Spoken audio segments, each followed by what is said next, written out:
तो आज Diana white ने बहुत सारी फाइट्स को अनाउंस कर दिया है। काफी यहाँ पर बड़ी फाइट्स हैं, बहुत सारी मेन इवेंट की फाइट्स भी अनाउंस हो चुकी हैं। तो आज की वीडियो में सारी फाइट्स को कवर करते हैं, जहां पर ऑब्वियस जो फाइट हर कोई देखना चाहता था, जो कि सबसे बड़ी फाइट अनाउंस हुई है, यानी कि middleweight champion Hamzat Chimaev versus Sean Strickland की फाइट। पूरी डिवीजन में this was the biggest fight to make, और अब ये फाइट बन चुकी है, जहां पर भी नो कि हमजा चिमाएव और शॉन स्ट्रिकलैंड के बीच में बहुत बड़ी राइवलरी है, और अब दोनों के बीच में फाइनली फाइट होने वाली है। तो ये फाइट देखने के लिए हर कोई सुपर हाइप्ड है। UFC 328 की मेन इवेंट है ये फाइट, और इसी के साथ बाकी का पूरा मेन कार्ड भी अनाउंस कर दिया डायना व्हाइट ने। प्लस इसके साथ 4-5 फाइट नाइट कार्ड्स वो भी डायना व्हाइट ने अनाउंस किए हैं, जहां पर गिलबर्ट बर्न्स फाइट कर रहा है माइक मेलेट के साथ, एल्जमिन स्टर्लिंग फाइट करने वाला है यूसुफ जलाल के साथ, और ये फाइट बहुत ज्यादा इंपॉर्टेंट है, मैं करता हूं इसके बारे में बात। वेयरएज पर्थ ऑस्ट्रेलिया की main event we already knew, Jack Della Maddalena की फाइट हो रही है कार्लोस प्राटिस के साथ, बट ऑल्सो यहां पर जो UFC 327 में फाइट होनी थी, यानी कि बेनिल दारियुश की फाइट मैनुअल टोरेस के साथ, तो क्योंकि मैनुअल टोरेस इंजर्ड हो चुका है, थैंक गॉड बेनिल दारियुश के लिए, तो अब बेनिल दारियुश को शिफ्ट करके ऑस्ट्रेलिया के कार्ड में रख दिया है, और यहां पर वो फाइट करने वाला है क्विलन साइलकिड के साथ। तो क्विलन साइलकिड को बोल सकते हैं बहुत बड़ी अपॉर्चुनिटी मिल चुकी है, और इसी के साथ फिर एक और मेन इवेंट आर्नल्ड एलन की फाइट हो रही है मैनकुजेल कोस्टा के साथ। अभी भी ये ओवर नहीं हुआ है, क्योंकि फिर जाना है चाइना में, और यहां की मेन इवेंट फाइट है सॉन्ग योडोंग वर्सेस डेविसन फिगरेडो की। ऑल्सो इसके साथ एक और मेन इवेंट को अनाउंस कर दिया है, जहां पर former welterweight champion Belal Muhammad की फाइट होने वाली है गैब्रियल बॉनफिन के साथ। तो ये सारे जितने भी कार्ड्स हैं, ये UFC व्हाइट हाउस से पहले वाले कार्ड्स हैं, और ये सारे अब अनाउंस हो चुके हैं। तो बारी बारी सबके बारे में बात करते हैं, बट ऑब्वियसली स्टार्ट हमें करना पड़ेगा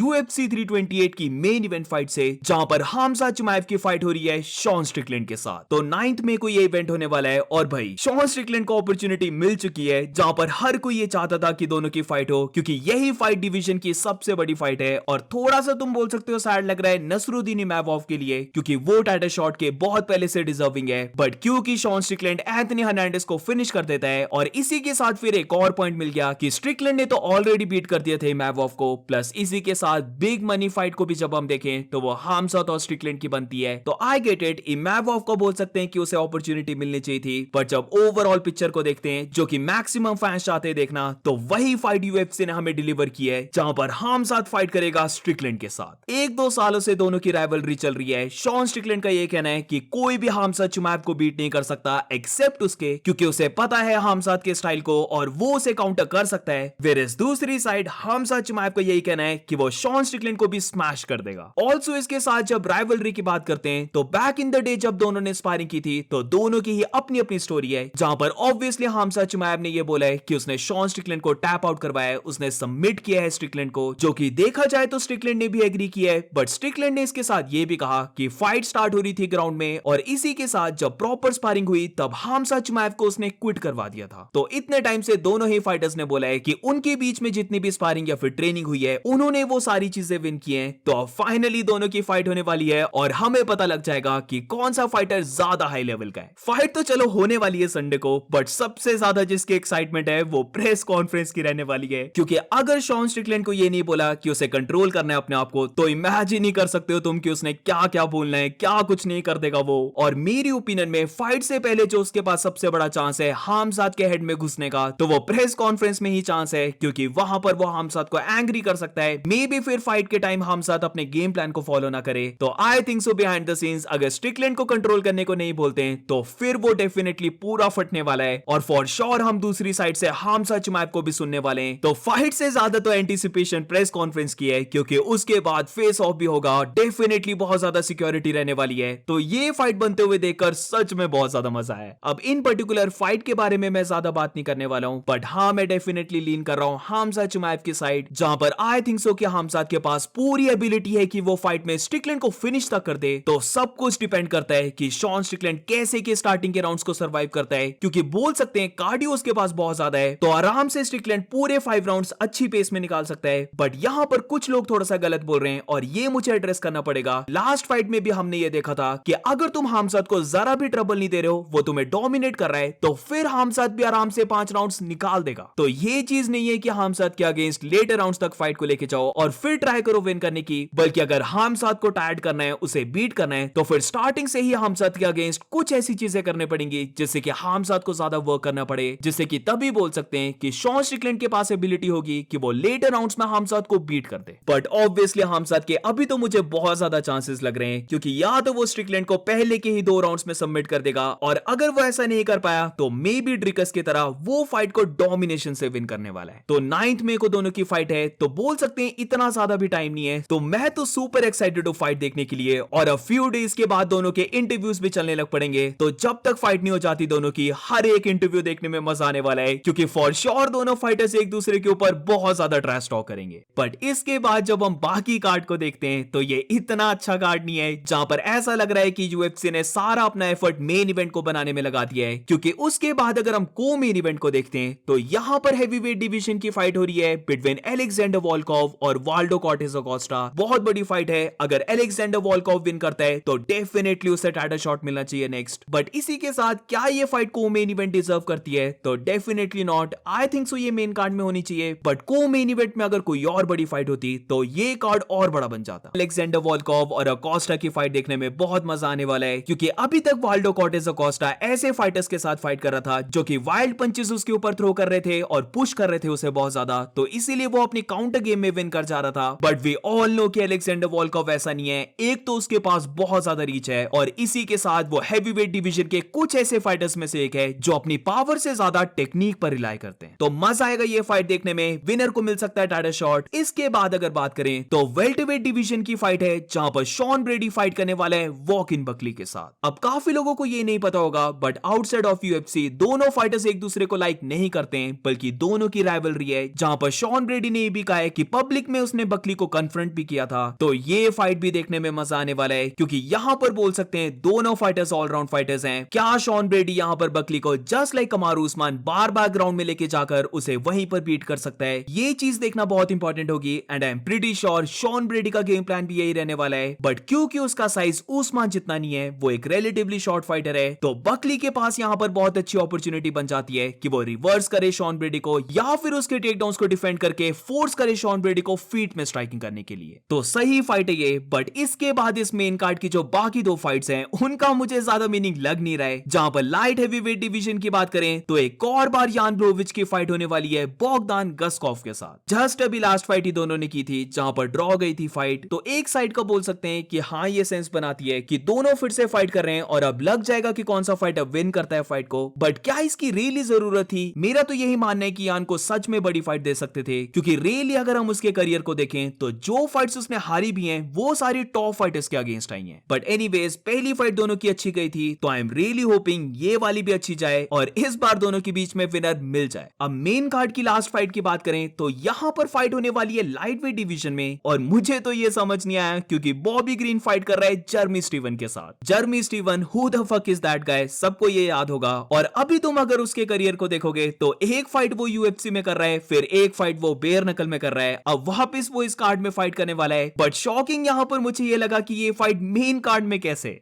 आई think so may be fighters he run out हो चुके जो कि मेन कार्ड में वो डाल सकते हैं। तो इसीलिए क्योंकि बॉबी ग्रीन ने लास्ट फाइट को बहुत अमेजिंग वे से विन किया था, उसने एक प्रोस्पेक्ट को नॉकआउट किया था, तो इसीलिए वो मेन कार्ड में। और जर्मी स्टीवन का भी समवट थोड़ा सा नाम है आउटसाइड ऑफ यूएफसी। तो अब दोनों फाइटर्स जो कि स्टिल मुझे लगता है कि नहीं होने चाहिए थे, बट वो फाइट कर रहे हैं मेन कार्ड में। बट इट इज मजा आएगा दोनों की फाइट देखने में। दोनों अंग्स फाइट कर रहे हैं, और बॉबी ग्रीन की साइड से मुझे ज्यादा लग रहा है कि वो विन कर सकता है, क्योंकि वो अभी भी अपनी फाइट्स में यंग फाइटर्स को बीट कर रहा है। बट डेफिनेटली जर्मी स्टीवन के पास वो 1 पंच नॉकआउट पावर है। हमने काफी सालों पहले जब वो फेदरवेट डिवीजन में था तब हमने सुना था कि उसने कोने को बोला था कि वही पूरे डिवीजन का हार्डेस्ट हिटर है। तो ये था यूएफसी 328 का पूरा मेन कार्ड जो अनाउंस हुआ है। और अब बाकी फाइट्स को जल्दी से कवर करते हैं, बट हाँ इससे पहले थोड़ा सा डायना वाइट को देखें तो शुक्र है थोड़ा सा तो अपग्रेड हमें देखने को मिला, जहां पर स्टिल मैं बोलूंगा कि डायना वाइट बहुत ही ऑफ मूड लग रहा था। डायना वाइट का ऐसा लग रहा था कि वो नहीं होना चाहता है वहां पर, बट चलो कुछ तो हुआ। जहां पर लाइव स्ट्रीम नहीं की है डायना वाइट ने, प्रॉपर पैनल सेट हुआ था जिधर माइकल बिस्बिंग भी बैठा हुआ है, और फिर डायना वाइट ने फाइट्स को अनाउंस किया और माइकल बिस्बिंग सारी फाइट्स को हाइप कर रहा था। तो फोर्सफुली ही सही, बट कुछ तो डायना वाइट ने किया। तो यही चीज मैं पॉइंट आउट करना चाहता था, क्योंकि ऐसी ही मैं चाहता हूं कि अब से बाकी फाइट्स भी अनाउंस हो। अब फाइट नाइट कार्ड्स की बात करें तो 18 अप्रैल को कार्ड होने वाला है, जहां पर शायद से कार्ड कनाडा का है, और यहां पर वेल्टरवेट फाइटर्स गिलबर्ट बर्न्स की फाइट होने वाली है माइक मेलेट के साथ। ऑब्वियसली ये स्टेपिंग स्टोन तुम बोल सकते हो, जहां पर माइक मेलेट को एक बिग नेम के साथ अपॉर्चुनिटी मिली है। बट गिलबर्ट बर्न्स अभी भी एक बहुत ज्यादा टफ फाइटर है। बेशक वो आउट ऑफ प्राइम जा चुका है, बट स्टिल उसके पास ग्रैपलिंग की एबिलिटी है जो कि माइक मिलेट को बहुत ज्यादा ट्रबल दे सकती है। तो देखते हैं कि माइक मिलेट को जो बिग अपॉर्चुनिटी मिली है वहां पर वो कैसे परफॉर्म करता है। अगर वो गिलबर्ट बर्न्स को बीट कर दिया तो शायद से गिलबर्ट बर्न्स रिटायर भी हो सकता है। इसके बाद नेक्स्ट वीक 25 अप्रैल की बात करते हैं और आई बिलीव ये शायद से एपेक्स का कार्ड है जहां पर मेन इवेंट फाइट होने वाली है फेदरवेट डिवीजन की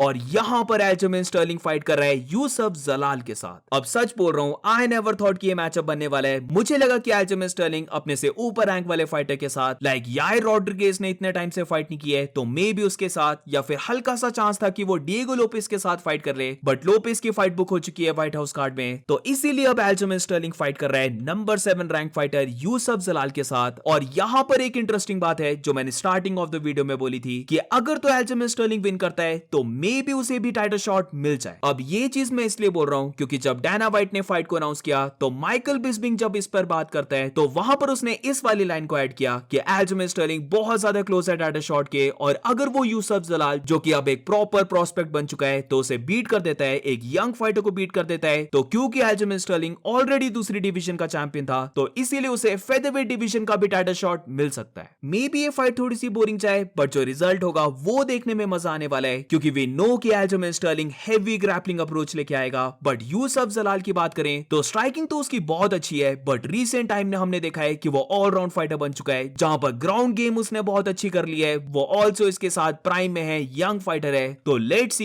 ये ओल्ड वर्सेस यंग के बीच में फाइट है तो कौन सा फाइटर विन करता है। अब इसके बाद सेकंड में पे आ जाते हैं जहां पर पर्थ ऑस्ट्रेलिया का ये कार्ड है और यहां की मेन इवेंट फाइट में welterweight fighters Jack Della मेडेलिना fight कर रहा है कार्लोस प्राटिस के साथ, जिधर बहुत ही ज्यादा क्लोज फाइट है। अब ऑलरेडी मैं इसके बारे में बात कर चुका हूं पहले की वीडियो में तो ज्यादा मैं टाइम वेस्ट नहीं करूंगा, बट हाँ मैं हल्का सा कार्लोस प्राटिस की साइड ज्यादा जा रहा हूं। बट ऑब्वियसली ये फाइट बहुत ज्यादा क्लोज फाइट है, मेरी ओपिनियन में ये फाइट 50-50 है। बट जब टेक्निकलिटी की बात करते हैं, प्रॉपर स्ट्राइकिंग की बात करते हैं तो for sure no doubt JDM ज्यादा टेक्निकल फाइटर है तो वो दे सकता है कार्लोस प्राटिस को प्रॉब्लम्स, क्योंकि प्राटिस डेफिनेटली देखने वाला है वो वन शॉट के लिए जो कि मे बी जेडीएम उसे अपॉर्चुनिटी दे ही ना। तो सुपर क्लोज फाइट और कार्लोस प्राटिस के लिए ये फाइट मैं बोलूंगा बहुत ही ज्यादा इंपॉर्टेंट फाइट है क्योंकि अगर वो विन करता है गारंटी उसे टाइटल शॉट मिलने वाला है। वेयरएज दूसरी साइड जेडीएम के लिए भी ये इंपॉर्टेंट फाइट है क्योंकि उसकी बची कुची जो भी हाइप है वो अगर वो मेंटेन करना चाहता है तो डेफिनेटली प्राटिस जैसा फाइटर जो कि हाइप में है, जो कि नॉकआउट आर्टिस्ट है, उसे बीट करके वो वापस अपनी हाइप को ला सकता है। अब इसी ऑस्ट्रेलिया के कार्ड की जो को मेन इवेंट अनाउंस हुई है वो बहुत ज्यादा इंटरेस्टिंग है क्योंकि बोल सकते हैं बेनिल दारिश को जो मैनुअल टॉरिस की फाइट मिली थी जो कि बेसिकली उसके लिए डेथ सेंटेंस था, पहले ही राउंड में नॉकआउट होने की पॉसिबिलिटी थी, तो वो चीज बेनिल दारिश ने अवॉइड कर ली है और अब उसकी फाइट होने वाली है एक super hype fighter Australian fighter Quillan Salkilld के साथ। रियली अगर हम इसको देखें तो क्विलन साइलकिड को क्या अमेजिंग अपॉर्चुनिटी मिली है। बेनिल दारिश की फाइट फेल अपार्ट हो जाती है और अब साइलकिड की फाइट उसके साथ हो रही है जहां पर बेनिल दारिश एक वेटरन है, उसने सारे टॉप फाइटर्स के साथ फाइट कर रखी है, ऑल्सो इसके साथ पहली फाइट टॉप 15 में, तो क्विलन साइलकिड के लिए सच में बहुत बड़ी अपॉर्चुनिटी है जहां पर जैसे वो अपनी फाइट्स को विन कर रहा है वैसे ही अगर वो बेनिल दारिश को भी बीट कर देता है तो नॉट ओनली उसकी हाइप और ज्यादा होने वाली है बट ऑल्सो इसके साथ वो टॉप 15 में एंटर हो जाएगा। एक्सपीरियंस दारिश के पास है बट जब पावर की बात करते हैं, यंग एबिलिटी की बात करते हैं, ऑल्सो इसके साथ कॉन्फिडेंस की भी बात करते हैं, हाँ एक और चीज चिन की भी जब बात करते हैं तो सारी चीजें क्विलन साइलकिड को ही फेवर करती हैं। तो ये वाली फाइट को देखने के लिए भी मैं बहुत ज्यादा एक्साइटेड हूं क्योंकि यहां पर पता लगने वाला है कि क्या बेनिल दारिश अपने एक्सपीरियंस से फाइट को विन कर सकता है या फिर ये क्विलन साइलकिड का टेक ओवर सीजन है जहां पर वो स्ट्रॉन्ग विन करने वाला है टॉप 15 में। अब इसके बाद 9th में को यानी कि उसके अगले हफ्ते UFC 328 का कार्ड है जो कि हार्मसाउथ और स्ट्रिकलैंड का कार्ड है, तो ऑलरेडी इसके बारे में बात कर चुके हैं। तो मूव करते हैं उसके अगले हफ्ते यानी कि 16th में को जो फाइट नाइट कार्ड होने वाला है जहां पर आर्नल्ड एलन की फाइट होने वाली है मेनकुजेल कोस्टा के साथ। आर्नल्ड एलन फेदरवेट का एक टॉप फाइटर है, वो बहुत टाइम से टॉप में है, वो जो फाइट्स को हारता भी है वो बहुत ज्यादा क्लोज जाती है। मोब्सा रिब्लोएव की फाइट को ले लो या फिर जीन सिल्वा की फाइट को ले लो, काफी अमेजिंग फाइट्स थी ये। और अब उसकी फाइट होने वाली है एक ऐसे फाइटर की जिसने रिसेंटली बहुत अच्छा परफॉर्म किया है यानी कि मेनकुजेल कोस्टा के साथ। मेनकुजेल कोस्टा बैक टू बैक अपने ओपोनेंट्स को नॉकआउट करके आ रहा है जहां पर डैनिके को उसने नॉकआउट कर दिया जो कि आज तक डैनिके नहीं हुआ था और इसीलिए अब ये फाइट देखने में बहुत मजा आने वाला है। आई डेफिनेटली थिंक ये फाइट एक वॉर फाइट जाने वाली है तो मजा आएगा देखने में। और यहां पर दो बातों में से एक होने वाली है, या तो एलन यहां पर कोस्टा को बीट करके ये प्रूव कर देगा कि वो टॉप में ही डिजर्व करता है रहना जहां पर अभी भी वो एक टॉप रैंक फाइटर है,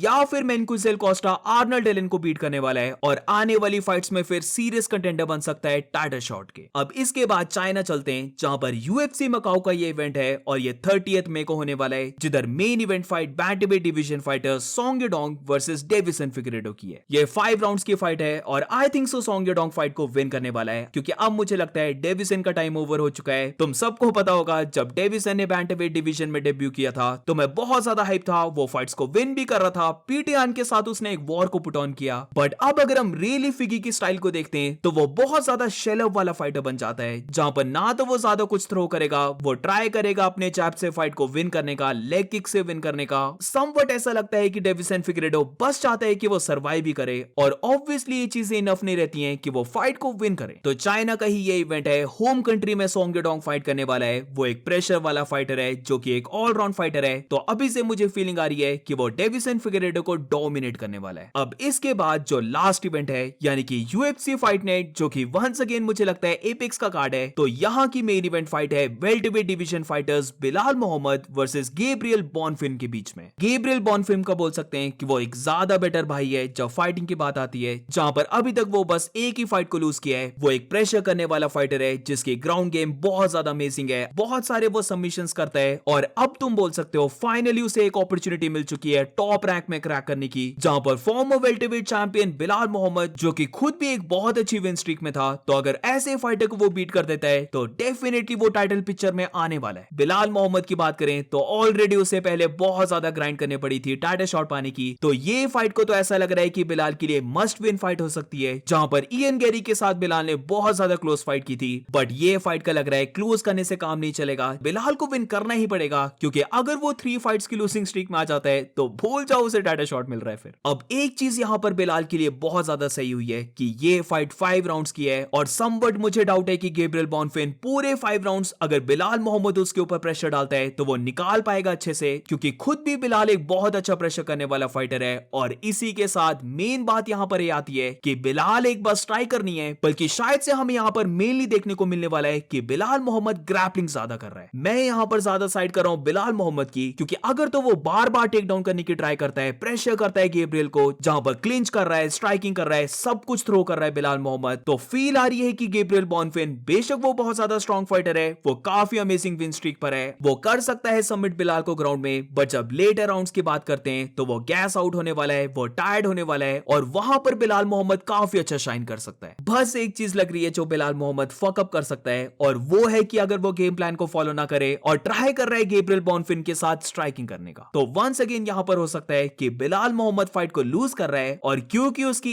एज भी ज्यादा होते जा रही है, वो एक ओल्ड फाइटर बनते जा रहा है, तो टाइटल तक फिर से पहुंचना बहुत ज्यादा मुश्किल हो जाएगा। एंड दैट्स इट गाइस, ये सारी फाइट्स अनाउंस हुई थी, और इसके बाद फिर व्हाइट हाउस का कार्ड आता है, तो मेनली यहां पर डायना व्हाइट ने जितनी भी व्हाइट हाउस से पहले वाली फाइट्स हैं उन सबको अनाउंस कर दिया। मजा आया इनको देखने में, स्पेशली जब बात करते हैं हमजा चिमाएव और शॉन स्ट्रिकलैंड की फाइट। तो do let me know in the comments तुम्हें ये सारी फाइट्स कैसे लगी, but in particular Hamza versus Strickland की फाइट में तुम्हारी क्या ओपिनियन है, कौन सा फाइटर तुम्हें लगता है विन करेगा, प्रेस कॉन्फ्रेंस में क्या होने वाला है, do let me know in the comments, और मिलते हैं नेक्स्ट वीडियो में।